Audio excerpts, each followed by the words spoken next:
Hi, Liza. It's Nana and Grandy. We're hoping you're having a happy birthday today. Grandy thought he would read one of your favorite stories, and maybe all your friends at school can listen too. You ready, Grandy? Yeah. All right, let's go. Okay, and today we're going to read The Bubble Factory by Tommy DePaola.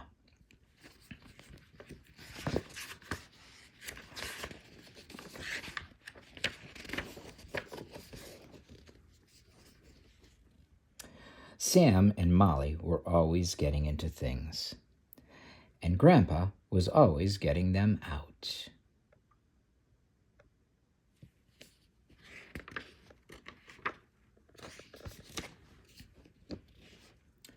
So one day he handed the twins jars of bubbles to keep them out of trouble. Double bubbles, they were called, because with each wave of the double wand, out came not one, but two bubbles. Perfect for twins, Grandpa said, and made right here in town at the Bubble Factory where I used to work. The Bubble Factory? The twins said at the same time. Would you take us there today?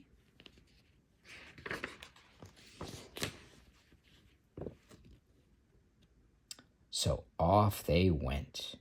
Before long, they turned down a winding road, and there it was. It looked like any ordinary factory, except for what was coming out of the chimney. Bubbles! Lots and lots of bouncy bubbles in every color you can imagine. Sam and Molly couldn't wait to go inside. Grandpa introduced them to Mr. B, the head bubble maker, who was just as round as a bubble himself. I'm going to show you exactly how bubbles are made, Mr. B told the twins.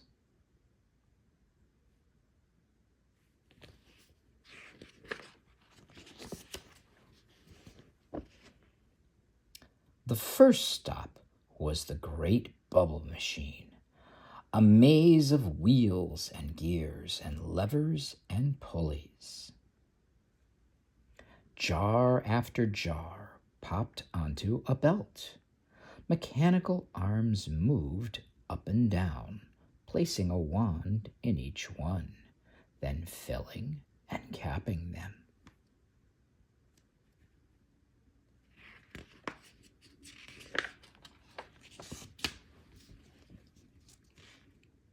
Next, they visited the bubble bathery.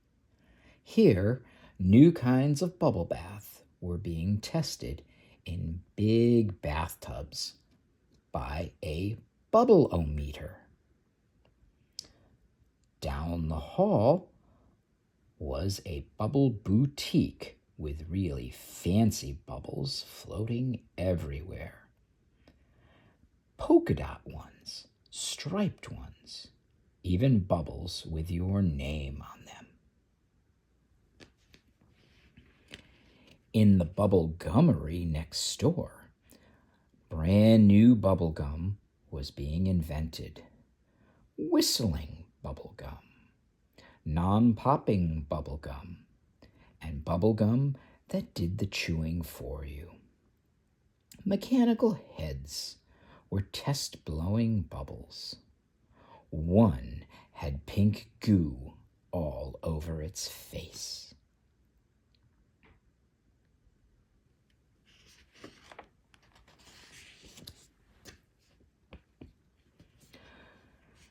The last stop was the Bubble Lab.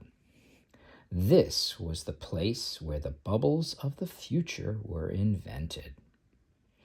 Bubbles which had started out only as an idea in someone's head. Can we see them? The twins asked. Mr. B shook his head. Sorry, but it's too soon. They're not ready yet. Just then, a bubble worker came in to get Mr. B. "Oh, Mr. B, they're expecting you at the 11 o'clock bubble board meeting." "Oh, come with me," Mr. B said to Grandpa. "Everyone will want to see you." Grandpa looked at the twins. "If I go, will you two stay out of trouble?"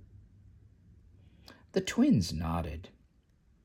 So Mr. B led them out into the hall and sat them on a bubble bench.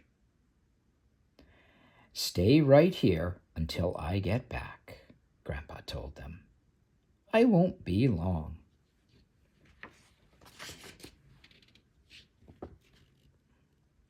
Sam and Molly meant to do exactly what Grandpa said.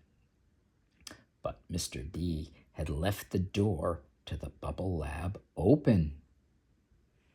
So, quicker than it takes a bubble to pop, they were inside again. Sam took one jar. Molly took another. They looked at each other. "Let's try them," they said together, and went back to the bubble machine.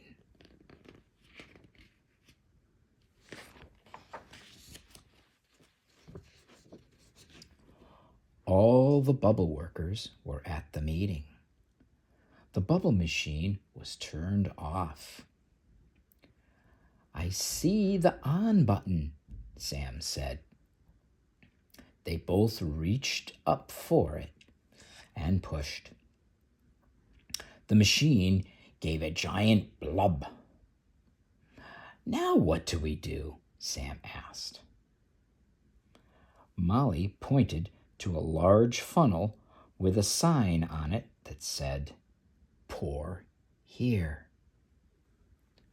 So they did. A little from Sam's jar A and a little from Molly's jar B. At first, nothing happened. But Sam and Molly kept hoping. Then, suddenly, bubbles by the billions came whooshing out of the machine.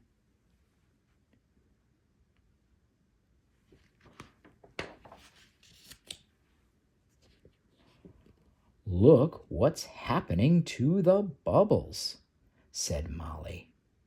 "Wow," said Sam. "It's all of our wishes come true." Okay.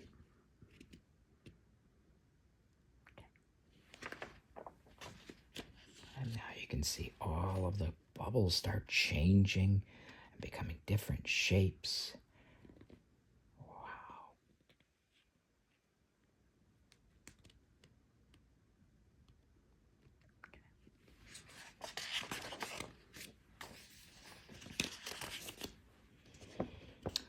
The twins could not believe their eyes. "What did we do?" Molly asked. "I don't know, but let's do it again," Sam said. They were just about to pour in more from jar A and jar B when Grandpa and Mr. B came running in. "What's going on here?" Mr. B asked. "We just saw a bubble rocket coming out of the chimney." Sam and Molly looked at each other.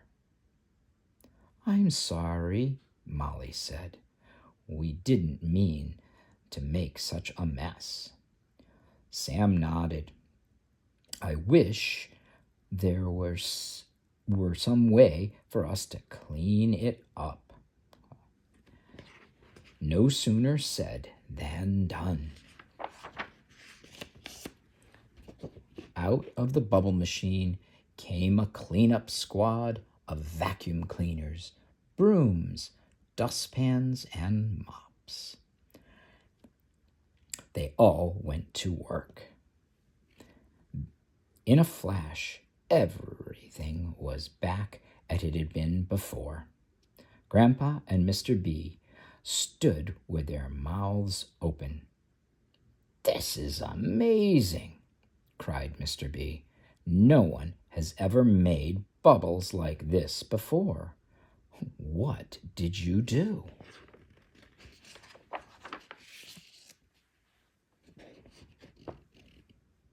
Sam and Molly showed Mr. B the bottles. "It's easy. All you do is put some of jar A and some of jar B. Then your wishes come true." "You've made wish bubbles," said Grandpa. "We've been trying to do that for years," said Mr. B. "We need you around here. Will you come back? Who knows what else you'll dream up?"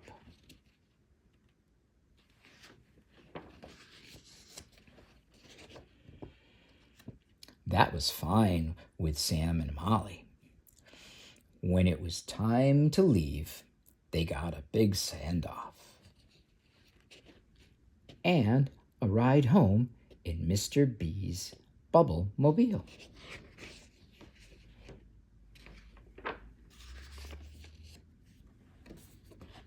And that night, after Grandpa kissed them each good night, they felt something under their pillows. Bubble jars with a note from Mr. B. The note said, "Memo from Mr. B. Thank you for the wonderful wish bubbles and sweet dreams, Mr. B." The end. I hope you all enjoyed the story. Have a good day. Love you.